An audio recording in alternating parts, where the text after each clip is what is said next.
Bom dia, meus amados. Hoje é segunda-feira, dia 30 de junho de 2025. Exatamente no dia de hoje, chegamos na metade do ano mais importante para o planeta Terra, o ano de 2025. Antes de responder as perguntas, já que hoje é dia de respostas, vamos aqui tecer um pequeno comentário. Estamos exatamente na metade do ano de 2025, o ano determinador do futuro da humanidade. É o ano que aparentemente fecha a janela de tempo de 50 anos, embora sabemos que 50 anos não termina num dia e começa num dia, que são dias sincronizados, como a gente imagina. Se iniciou por volta de 1975, este tempo, chamado de janela, terminaria em 2025. Lembrando que um ano a mais ou a menos, ou até 2 anos em 50 anos, não é relevante. O universo não conta o tempo com o relógio que conhecemos. São configurações astrológicas, movimentos de astros, de planetas, de estrelas, o movimento da própria galáxia, o movimento do próprio universo que determina as mudanças energéticas e as mudanças dos sistemas que habitam e são instalados em cada planeta, em cada estrela, em cada galáxia. Tudo segue um comando divino, natural, cósmico. Nós podemos mudar algumas coisas aqui, dentro do nosso pequeno orbe chamado Terra, porque temos a nossa consciência que determina certas coisas.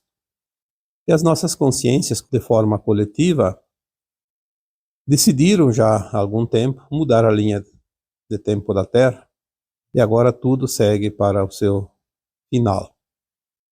Como já colocamos aqui, a linha do Armagedon foi extinta. Temos então um tempo de transição tranquila, suave, apesar de certos transtornos que ainda se vê aqui e ali, que são, na verdade, resistências criadas pelos próprios seres humanos, que estão programados dentro daquela linha do Armagedon. É uma programação dos seres trevosos que aqui aportaram em algum tempo, e que já foi também falado aqui a respeito. Existem ainda muitos, eu diria quase a maioria ainda dos seres humanos que estão em cargos de comando, seja lá o setor, o sistema que for, eles são programados. Existe essa programação chamada de implante, que é uma programação de consciência. Muitos são preparados e atualizados ainda em algum momento, mas a partir de agora os programas começam a colapsar porque não há mais atualizações. Nós vamos ver agora, embora ainda não é mostrado, mas já está acontecendo, dentro de mais algum tempo todos nós veremos quando a história será reescrita. Mas já aconteceu a maior parte dos eventos que nós não vemos porque não foi mostrado. O mundo está indo para uma direção, acredite ou não, que vai realmente ser a libertação da humanidade. Aqueles que se comprazem no velho esquema de controle, daqueles que defendem os seus algozes, porque são algozes de fato que estão nessas posições, terão o mesmo destino, que será um planeta ainda de provas e expiações, um planeta prisão, ou sabe-se lá onde, porque as consciências são frequências e cada um vai para a sua frequência. Isso é natural, não há o que se fazer, não há nada e ninguém que possa mudar isso, porque está dentro dos planos do cosmos, dentro da sincronia energética e frequencial de tudo que há. Então chegamos na metade deste ano e aqui estamos hoje, numa segunda-feira, 30 de junho de 2025. Mais um pouquinho estaremos no final deste ano também, tudo agora está indo muito rápido, tudo se acelera, tudo está muito intenso. Já vimos e falamos aqui também anteriormente, estamos vendo agora cada vez mais se confirmar isso. Cada um vai mostrar a sua essência, as revelações, a verdade. Aquela consciência que já é boa vai se tornar ainda melhor e vai mostrar realmente a sua verdadeira essência. E aquela consciência que se compraz naquilo que não é amoroso, que não é ético, que não é justo, vai se mostrar ainda pior, porque já era assim, mas não se mostrava. Vai se mostrar porque é preciso ver a realidade. O Apocalipse nada mais é que a revelação da verdade, aquilo que estava oculto. Então vamos nos preparar de uma forma respeitosa também, porque temos que respeitar as escolhas dos outros. Claro que não devemos concordar com certas coisas, isso é também recomendável. Não compactuar com aquilo que não é ético, que não é justo, senão eu estarei como coautor da ação. Mas as almas vão ser separadas pela sua frequência e a Terra estará livre de todas as consciências maldosas de uma vez por todas. Então, se a outra pessoa está praticando algo que não é ético, que não é justo, o problema não é teu, é dela. Apenas se comporte, apenas entenda isso, envie amor, luz para aquela alma, para que ela possa ter o seu destino amenizado de certa forma, porque existem frequências diferentes e cada um vai para a sua frequência simpática, porque é uma lei de atração. E pelo menos consigam melhorar um pouquinho em tempo ainda de evitar um mundo, pelo menos que não seja tão danoso, que não seja tão ruim, mas, como se diz, a cada um segundo suas obras. Hoje nós vamos aqui responder algumas perguntas, como é de praxe nas segundas-feiras. E a primeira pergunta diz assim: é possível em sonho encontrar pessoas para resolver pendências?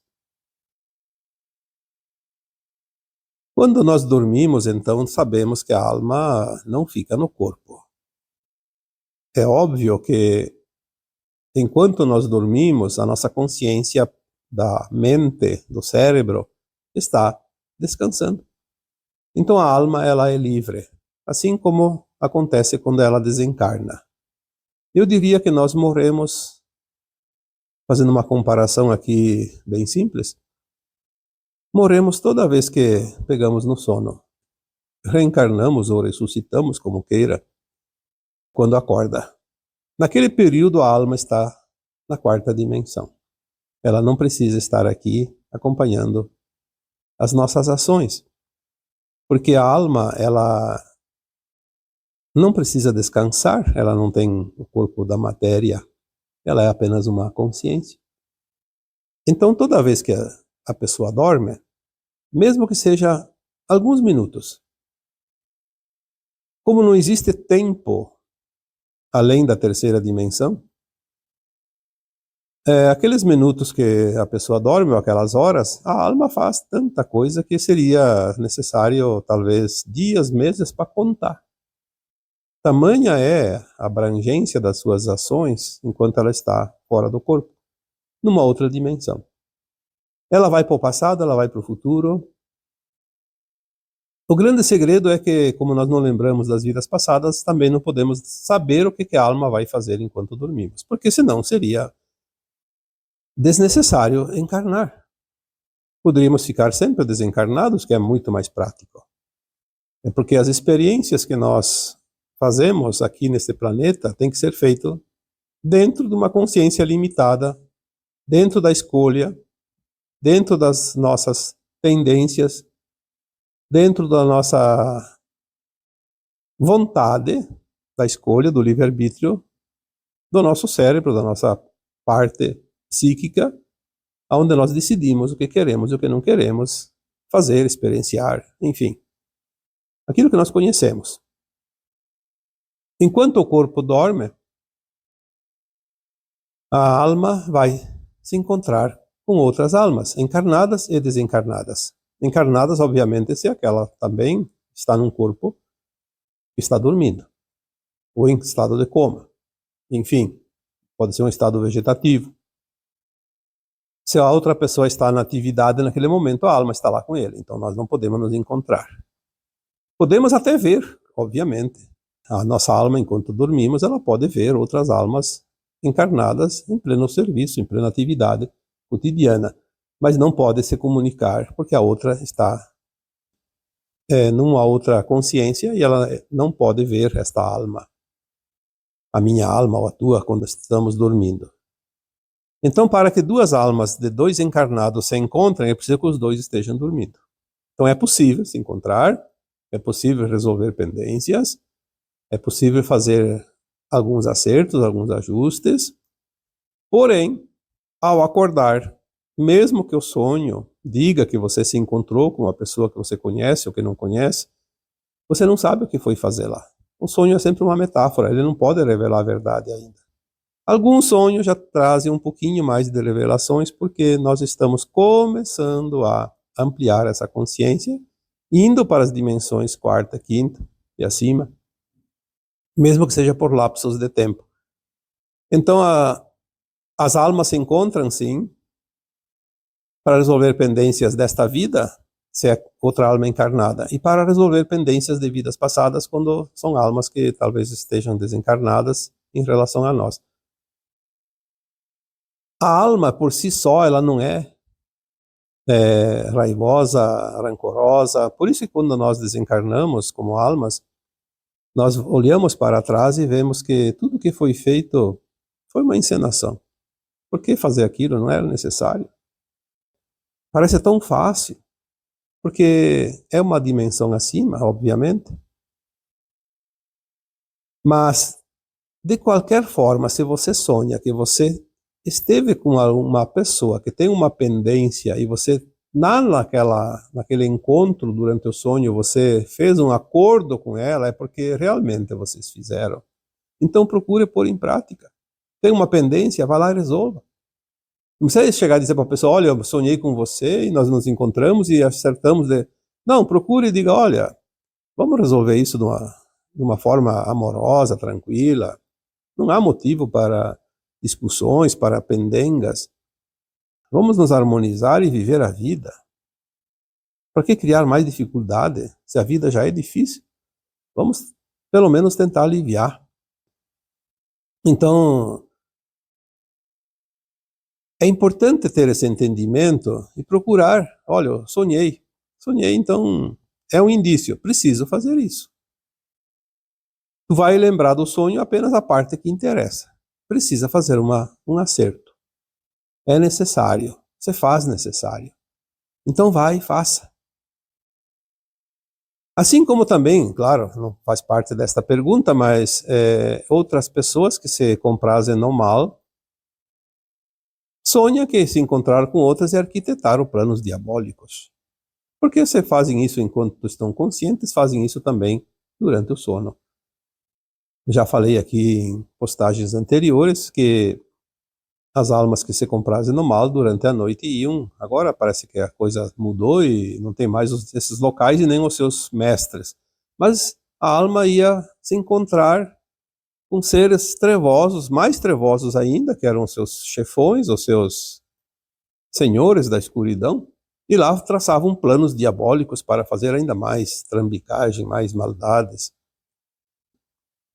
Assim como as pessoas, enquanto estão acordadas, estão no tempo de trabalho ou de folga, vão para os seus locais preferidos, as almas, enquanto dormem, vão para os seus locais preferidos por afinidade também. Os iguais. Os grupos. As tribos, como se diz, né, no popular.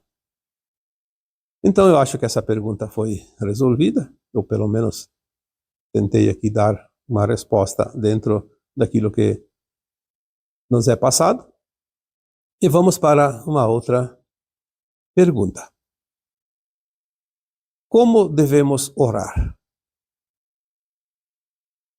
As pessoas acham que para rezar precisa se dirigir a uma entidade superior e se colocar de joelhos e pedir, por favor, clemência, compaixão, solução, num desespero, como se fosse que nós estivéssemos devendo alguma coisa para esta entidade.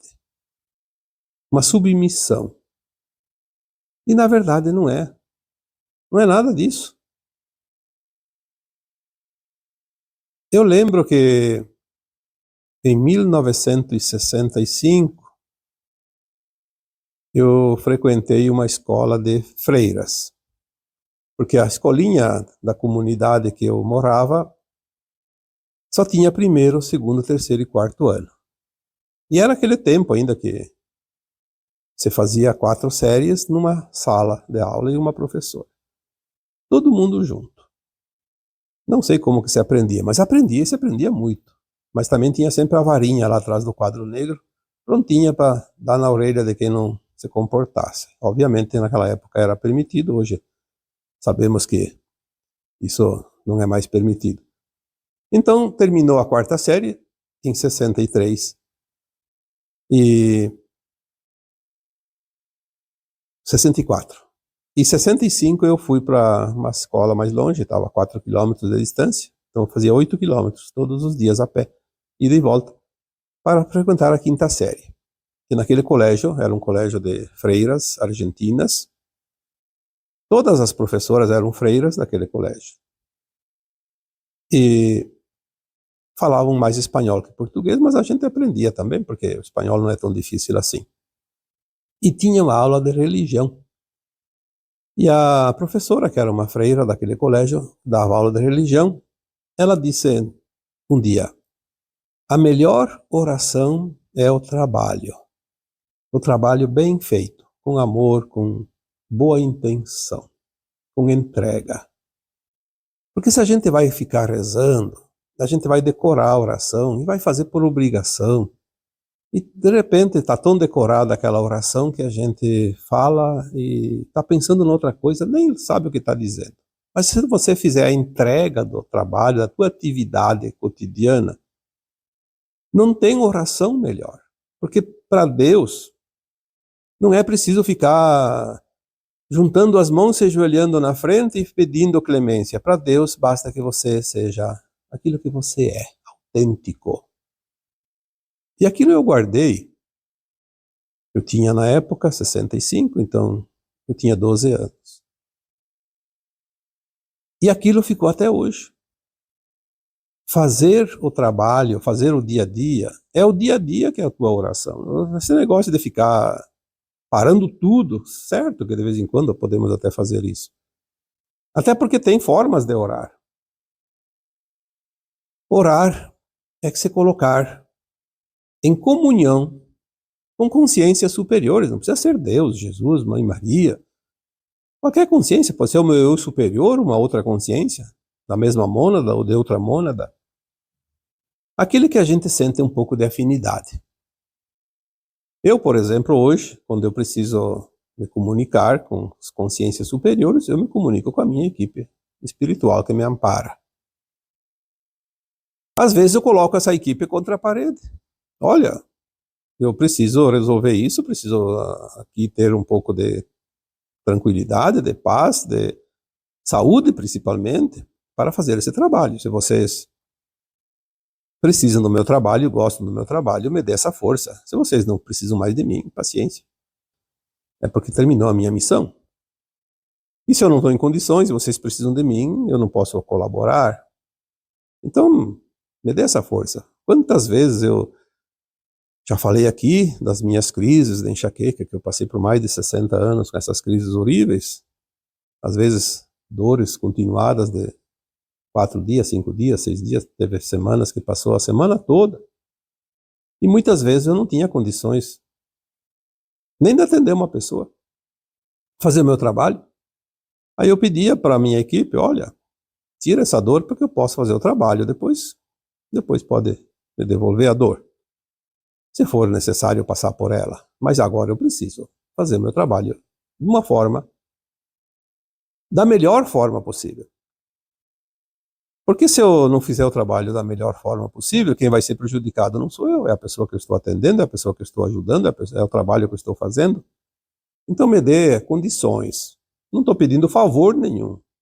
Estou pedindo condições. E é assim que nós devemos fazer.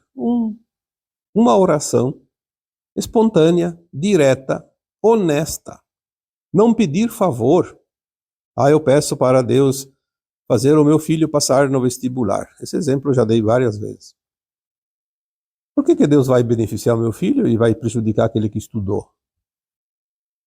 Ele vai dizer, tudo bem, estude que eu vou te dar uma força. Então a gente deve pedir, olha, o meu filho está estudando, que ele seja inspirado na hora de dar as respostas, dentro daquilo que ele sabe, daquilo que ele estudou, que é honesto, que é justo. E se ele for melhor, estudou mais do que os outros, tem o mérito da vaga. Não pedir o favor. Pedir favor é tempo perdido. Não existe favores, existe troca. Como disse o Cristo, muitas vezes, ajuda-te que eu te ajudarei. Então é preciso primeiro fazer a nossa parte. Pedir na oração aquilo que nós não temos condições de fazer. Jamais pedir algo numa oração que nós possamos fazer, porque cabe a nós, é a nossa responsabilidade fazer aquilo que nós conseguimos fazer. Pedir condições de fazer. Então, mais uma vez aqui, eu dou o meu próprio exemplo. Eu peço apenas condição de fazer o meu trabalho, bem feito, o melhor de mim. O resto é por minha conta. Então a oração, ela se completa. Porque eu junto a parte que me cabe com a parte que eu preciso. Aí nós fechamos um ciclo ou um círculo. E as coisas acontecem. Naturalmente, porque são leis naturais. Não existe artifício para mudar uma lei natural das coisas. Existe como ajustar as coisas à lei natural. Está bem? Vamos para uma outra pergunta. O ego em equilíbrio é um aliado ou somente um inimigo da evolução? Respondendo aqui a pergunta, eu diria que o ego em equilíbrio ele é sempre um aliado. Jamais ele pode ser um inimigo da evolução. Então vamos entender o seguinte. O ego em desequilíbrio certamente é um inimigo da evolução da própria alma. Porque o ego é a nossa sombra que quer sobreviver sempre. Nós precisamos iluminar as nossas sombras, nossos defeitos, os nossos traumas, nossos karmas, as nossas falhas, nossos erros. Então vamos iluminar ao invés de querer justificá-los. O ego em equilíbrio, ele é sempre um aliado, porque ele nos move para a frente. Porque o ego não pode ser extinto. O ego não pode ser eliminado. O ego é uma parte nossa, é a parte que nos move para novas ações. Nos faz caminhar, faz andar para frente. Se nós não tivéssemos nada de ego, nós seríamos um ser tão passivo que não se mexe para nada. Uma marionete. Vai para o lado que alguém empurra. Não, nós temos que ter decisões. Temos que ter, eu diria, uma certa ambição, uma ambição benéfica, querer evoluir, querer conquistar as coisas, querer aprender. Porque se nós não nos esforçamos, o que será de nós? Ficamos ali. Claro que emanar boas energias, intencionar, não precisa de grandes esforços, mas se nós não temos nada de ego, eu acho que seria uma catástrofe. É preciso sim ter um pouquinho de ego controlado. Nós não podemos deixar o ego tomar conta de nós. Nós é que devemos contornar e controlar o ego. Então tudo se encaixa perfeitamente. Então o ego pode ser um inimigo ou um aliado, mas como diz a pergunta, um ego em equilíbrio é sempre um aliado. E vamos aqui para a última pergunta. Sair e voltar na rota é uma oscilação do ego ou do livre-arbítrio? Do livre-arbítrio do experimento humano. Bom, vamos lá, vamos entender essa pergunta. O que é sair e voltar na rota? Vamos supor então aqui que você está andando num caminhar, numa evolução. O caminho é sempre o caminho correto, o caminho do bem. Mas como que a gente aprende a diferença entre o bem e o mal, entre o positivo e o negativo? Se estamos num planeta de dualidade, precisamos experienciar o positivo e o negativo. Então, às vezes, nós temos a boa intenção, mas assim mesmo,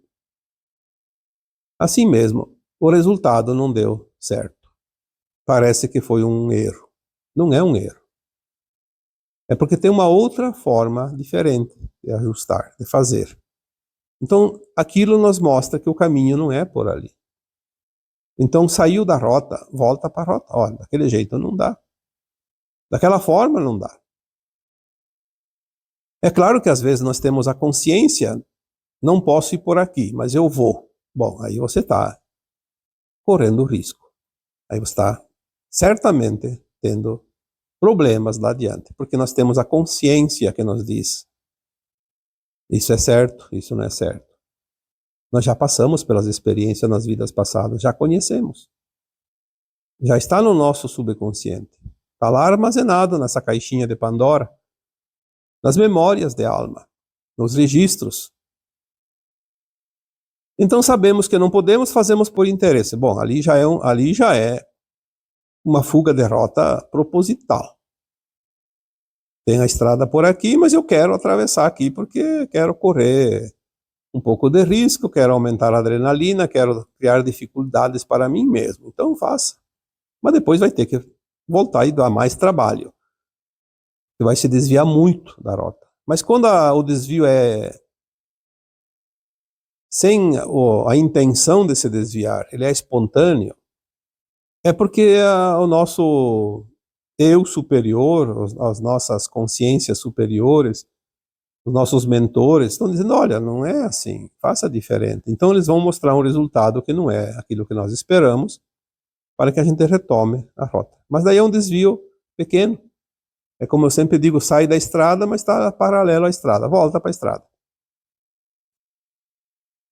Então, sair e voltar da rota é uma oscilação, sim, é um evento espontâneo, um acontecimento natural. Nos mundos de provas e expiações, de dualidade como a Terra, isso acontece o tempo todo. Não é uma oscilação do ego, é uma oscilação necessária para aprendizado. E essa pergunta ela tem aquela parte e ou, né? Ou o livre-arbítrio do experimento humano. Olha, tudo que nós fazemos é experimento. Não há nada que se faça, intencionando ou não intencionando a ação. Tudo é experiência. A cada segundo vivido e experienciado aqui nesse planeta, a alma vai levar a sua experiência para os seus eus superiores. Ela vai carregar na sua bagagem essa experiência. Não importa se ela fez de propósito, bem intencionado, mal intencionado, ela vai levar essa experiência para si e para as demais consciências lá adiante. Eu diria que não existe erro, existe aprendizado em qualquer situação. Porém, temos que ter a consciência na intenção. Tudo está na intenção. Qual é a minha intenção quando eu vou fazer qualquer coisa? Quando a intenção não é ética, não é justa, o resultado vai ser proporcional e condizente com a intenção. Não há dúvida sobre isso. Porque nós somos co-criadores. Nós criamos a ação obviamente criamos lá adiante a reação. Ninguém é responsável por isso, além de nós mesmos. Por isso, ninguém é vítima de nada. Se existe vítima, é vítima de si mesmo. Por quê? Aquele que te faz mal, ele está te dando a oportunidade de você recuperar aquilo que você já fez lá atrás. Porque é sempre assim. Você é uma roleta, como se diz. Girou a roleta, a bolinha cai num buraquinho. Você gira de novo, vai cair num outro buraquinho. Não adianta. É aquele que está sempre na vez, como se diz. Então, sair e voltar faz parte. Mas tentar ficar sempre na rota seria a recomendação mais plausível. Dá menos trabalho. Porque se você evita de sujar o chão que você pisa, dá menos trabalho para limpar. Se você facilita e não se importa e não tira o calçado e está tudo embarrado e entra e anda pela casa, vai dar serviço depois. Mas é tua responsabilidade. Não é mais de ninguém.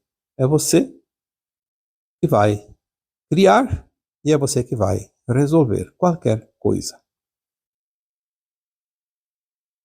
E por hoje eu fico com estas perguntas e respostas e vos deixo, como sempre, com o meu abraço de luz em cada um de vocês. Namastê.